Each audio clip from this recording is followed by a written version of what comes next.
We are interrupting our scheduled programming with a developing story.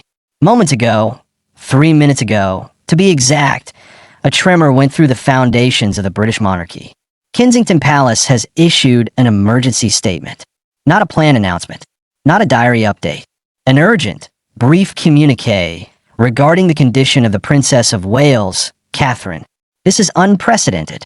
This is serious. And we are bringing it to you live as it fractures across every news desk in the world. If you're not already subscribed, hit that subscribe button and the like button right now. Royal Report 24/7 is your live source for every detail as this story shatters the calm. We are monitoring all feeds. This is what we know. The statement, read verbatim, is chilling in its clinical brevity. The Princess of Wales has been admitted to a private London clinic for planned abdominal surgery. The surgery was successful. She will remain at the clinic for 10 to 14 days before returning home to continue her recovery. Based on current medical advice, she is unlikely to return to public duties until after Easter. The princess wishes to apologize for the inevitable disruption this will cause and hopes the public can understand her desire to maintain normalcy for her children. She hopes everyone will understand her need for privacy during this period. Planned surgery. Successful. 10 to 14 days. Until after Easter. The keywords are deliberate. Planned suggests it was not a sudden collapse. Abdominal opens a vast and terrifying field of speculation. And the timeline. Until after Easter. That is a minimum of 3 months out of the public eye. For a woman who is the most visible, most relied upon figure in the monarchy after the king himself. This is not a bout of COVID. This is not a twisted ankle. This is significant. Our senior royal sources, contacted in the immediate aftermath of the statement, are using language we have not heard before.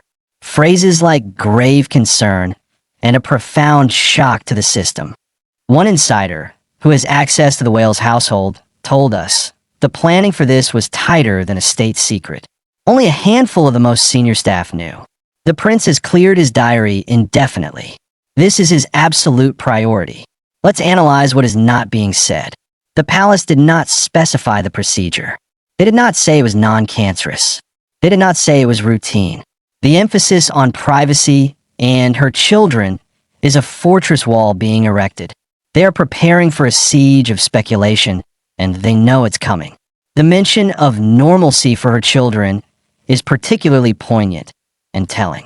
It signals an awareness of the global storm that is about to erupt in a desperate attempt to shield George, Charlotte, and Louis from its winds. Now, consider the context. This comes in the wake of weeks of unusual quiet from the Wales family. A postponed engagement here, a lighter diary there. We, and others, attributed it to the children's school holidays, to a desire for a private Christmas. Were we seeing the early signs? Was the princess already in consultations, undergoing tests, while presenting a brave face at public events? The timeline suggests yes. This has been in the works, but the emergency nature of the statement's release is what fuels the deepest alarm. Why now? Why today? Our sources suggest 2 possibilities. First, that her condition escalated, forcing immediate action. Or second, and more likely, that the risk of a leak became too great. The British press, respecting a blackout on a royal's private health, is one thing. But in the age of global digital gossip where a nurse or an orderly could betray confidence for a life-changing sum of money, the palace had to get ahead of it. They had to control the narrative before it controlled them.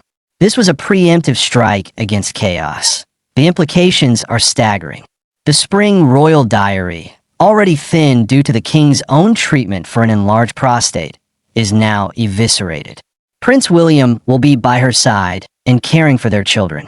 The pressure on Queen Camilla and the Duke and Duchess of Edinburgh will be immense. The slimmed-down monarchy is about to be stress-tested in a way King Charles never anticipated. The institution relies on a handful of pillars. One of the strongest has just been removed for essential repairs, and no one knows the full extent of the damage. And we must, with respect, address the shadow in the room. The global rumor mill, particularly on social media, which has been frothing with baseless conspiracy theories about the princess's absence in recent weeks. This statement is a direct response to that toxic fog.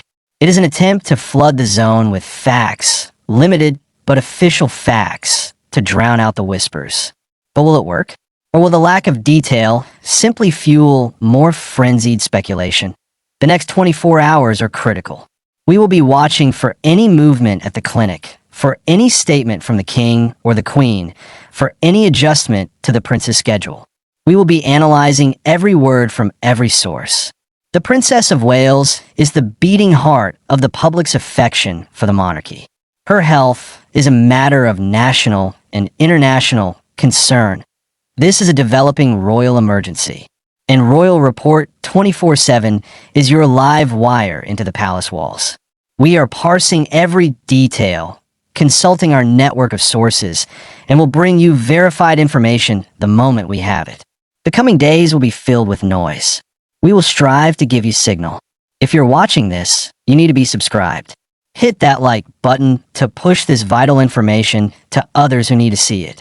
Share this update with respect and concern. Our thoughts are entirely with the princess and her family at this deeply private and frightening time. But our duty is to bring you the story with clarity and context as it unfolds. We will not leave this screen. We will be here with every confirmed development. Stay with us.